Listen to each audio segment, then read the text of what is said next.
Dedicábamos el último vídeo a la materia médica de Dioscórides y a su transmisión hasta la actualidad, con especial detenimiento en las traducciones renacentistas y la aparición de la imprenta.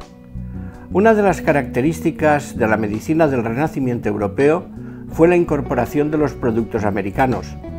Sabemos que los textos colombinos y otros escritos relacionados con los descubrimientos contenían las primeras noticias de los productos curativos del Nuevo Mundo, pero ninguno redactado con una intención científica.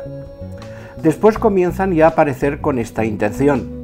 ¿Es posible que encontremos alguno en la traducción de la materia médica de Dioscórides por Andrés Laguna en 1555? Veamos. Está claro que Dioscórides no conoció ninguno de estos productos. Vimos que durante el Renacimiento se buscaron las fuentes originales y se volvieron a traducir. Con la ayuda de la imprenta, estos conocimientos comenzaron a difundirse a gran escala. Pero también es característica de esta época, de esta forma de ser, de comentar aspectos no demasiado claros, de corregir errores y de añadir información, todo ello convenientemente separado del texto original. A mediados del siglo XVI, solo unos pocos productos habían merecido la atención de los médicos y cirujanos.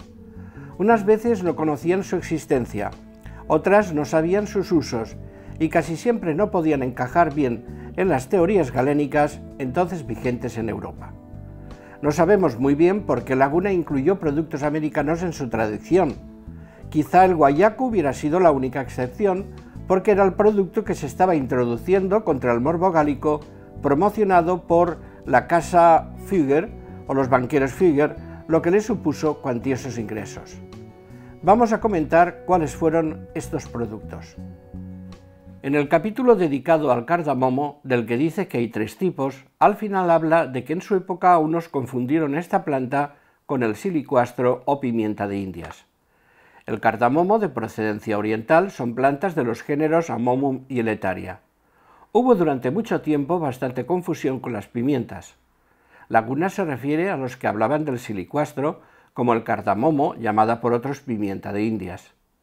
Parece que se refiere a la pimienta negra o piper nigrum. En el siglo XIX, Megat señaló que el silicuastro y la pimienta oriental eran lo mismo. Sin embargo, otros, como Schneider, hablan del semen siliquastri como semen piperis, capsici, etc. La presencia del capsicum, de la que Monardes decía que ya era conocida en toda España, introduce confusión. Hoy el silicuastro es el Cercis siliquastrum o árbol del amor, del que en España, por lo menos en Valencia, lo encontramos en algunas calles. Laguna dedica el capítulo 148 del libro segundo a la pimienta negra y dice que hay confusión porque su aspecto varía según el autor que hable de ella. No ofrece ninguna imagen. En resumen, podemos decir que la pimienta negra que venía de Oriente y el capsicum que lo hacía de Occidente, de América. En el siglo XIX hallaron el capsicum o en los pimientos y chiles una sustancia activa que es la capsaicina. Los bálsamos. El libro primero, capítulo 18. El bálsamo era para Dioscórides un árbol del que se obtenía un licor que tenía numerosas propiedades. Después dice que había sido falsificado por otros productos o con otros productos y que prácticamente ya no existía en el mercado. Lo identificaron en el siglo XVIII con la especie Commiphora opobalsamum o Commiphora giladensis o árbol del bálsamo de Arabia. Aquí Laguna introduce un nuevo bálsamo que procedía de la Nueva España, que él dijo que se trataba del aceite de estoraque purísimo. En realidad procede del Liquidambar styraciflua. Por tanto, Laguna no lo tiene claro, pero ya venían diferentes bálsamos de América, el bálsamo de Perú y el bálsamo de Tolú, ambos variedades del Myroxylon balsamum. Del coco índico habla en el libro primero, capítulo 141, dedicado a las nueces. Laguna parece que se refiere al Coccus nocifera. Aunque se encontraron en abundancia en América, no podemos considerar en rigor como productos americanos. Laguna los recomienda comido, aunque dice que se digiere con dificultad. Acrecienta el esperma y hace engordar. Su aceite es bueno para el dolor de las hemorroides. También se refiere al uso de las fibras que los envuelven para hacer tapices y al uso de la cáscara de las que hacían vasos para beber. García de Horta y Cristóbal de Acosta, que escriben libros sobre los productos que proceden de las Indias Orientales, también lo mencionan y lo describen con detalle. Al hablar del estoraque, Laguna, en el libro primero, capítulo 64, parece que se refiere sin ninguna duda al obtenido del Styrax officinalis. Se usaba en fumigaciones para enfermedades del aparato respiratorio, acompañadas de expectoración abundante. En polvo se utilizaban para artralgias, neuralgias reumáticas y como antiparasitario. Al final del capítulo menciona un aceite de estoraque que traen de la Nueva España, que produce un fuerte dolor de cabeza y que muchos no quieren utilizar. Se está refiriendo al aceite estiracino que procede del liquidámbar estiraciflua. Por tanto, habría dos tipos de liquidámbar, el orientalis, que crece en los países ribereños del Mar Rojo, y el liquidámbar estiraciflua, que procede de América Central y Septentrional. Había una variedad mexicana que era el copalme. Este último se confundía con el Styrax officinalis porque tenía un aspecto y virtudes parecidas. Todos llevan ácido benzoico y cinámico, son excitantes del sistema mucoso y se usaban en afecciones catarrales de vías respiratorias, urinarias, intestinales, etc. Por su poder antiséptico se emplearon también para las llagas y las heridas. El comercio del estoraque oriental fue desplazado poco a poco por el procedente de América. En el capítulo 109, dedicado al ébano, se ocupa Laguna del guayaco. Concedida la exclusiva de su importación a los Fugger, clan familiar financiero alemán, contribuyó a su popularidad la obra de Ulrich von Hutten de Guaiaci et Morbo Gallico Liber Unus, que se publicó en 1519 y tuvo varias ediciones. El hecho de que tanto la enfermedad como el remedio vinieran de América fue interpretado como que la divina providencia no abandonaba a los seres humanos en sus problemas graves. Claro, a los que tenían estas ideas hay que incluirlos en el grupo de los que pensaban que el morbo gálico procedía de América. Hubo otro grupo de científicos que pensaron lo contrario, que se originó en Europa. Se trata de una vieja polémica que todavía aún en la actualidad sigue arrastrándose. Laguna distingue incluso varias especies de leño. Confiesa que no conoce el árbol y manifiesta dudas al describirlo. En este mismo capítulo habla de la raíz de China y de las zarzaparrillas que desaparecieron con el uso del guayaco. La raíz de China, o Smilax china, procede de Asia Oriental y la introdujeron los portugueses. La zarzaparrilla es la Smilax áspera o zarzaparrilla europea. No obstante, muchos prefirieron la zarzaparrilla procedente de Honduras porque consideraban que tenía mejor calidad. Mientras ganaban dinero con el guayaco y sabiendo que otros autores usaban el mercurio contra el morbo gálico, los Fugger ordenaron comprar las minas de cinabria españolas. En el siglo XIX se llegó a la conclusión de que los sudoríficos lo eran porque se administraban en infusiones muy calientes que hacían sudar, pero que no tenían ningún efecto sobre el morbo gálico o sífilis.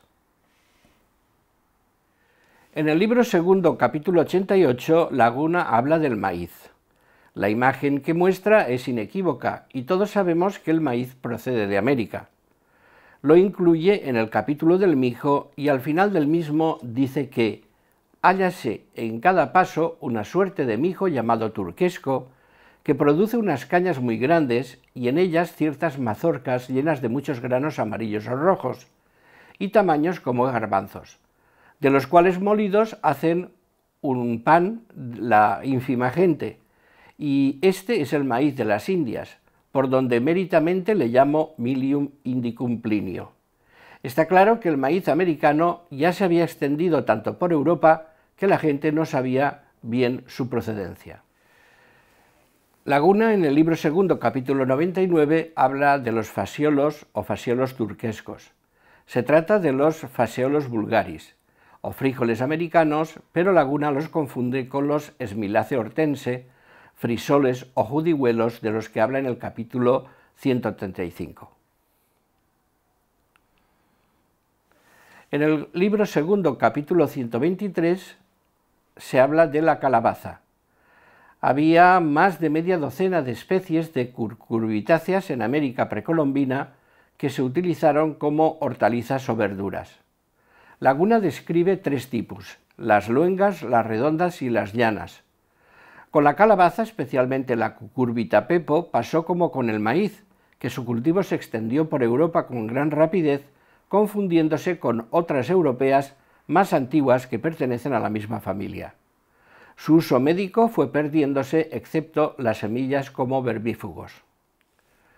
En el capítulo dedicado a la grana de Tintoreros, libro cuarto, capítulo 49, Laguna se refiere a la grana que traen del Perú, que nace en unas plantas pequeñas, a manera de uvillas salvajes, que se llama cochinilla. Él la compara con el cocognidio de Dioscórides, y que la denominación se corrompió en cochinilla. No obstante, dice que esta cochinilla es de inferior calidad que el torbisco o cocognidio español, que tiñe mucho mejor según él. Para aclararnos un poco, en Europa se usaba la grana kermes procedente del Lecanium illicis, que vive sobre la coscoja o Quercus coccífera, y la cochinilla de Polonia, la Porfifora poloniaca, que vive sobre raíces de diversas plantas de Polonia, Alemania y Rusia. La cochinilla americana sería la Coccus cacti, originaria de México, que vive sobre las opuntias. No comprendemos cómo Laguna relaciona la cochinilla con el torbisco o el Daphne, que da unos frutos rojos muy purgantes. La cochinilla apenas se utilizó. Laguna recomienda la que viene de la Quercus coccífera, majada con vinagre, aplicada a heridas recientes y a las lesiones de los nervios.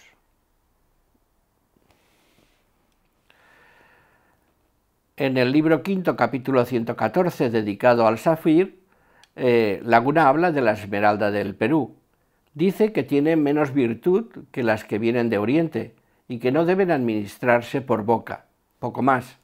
Se desconocía la composición de las piedras, minerales, rocas, etc. Se utilizaban más por cuestiones mágicas que empíricas. En el siglo XIX se vio que los minerales de aluminio tenían la capacidad de coagular la albúmina y eran antipútridos. Se usaron como tópico en oftalmias ligeras y ulceraciones corneales, en inflamación de encías, aftas bucales, leucorrea y prurito vulgar.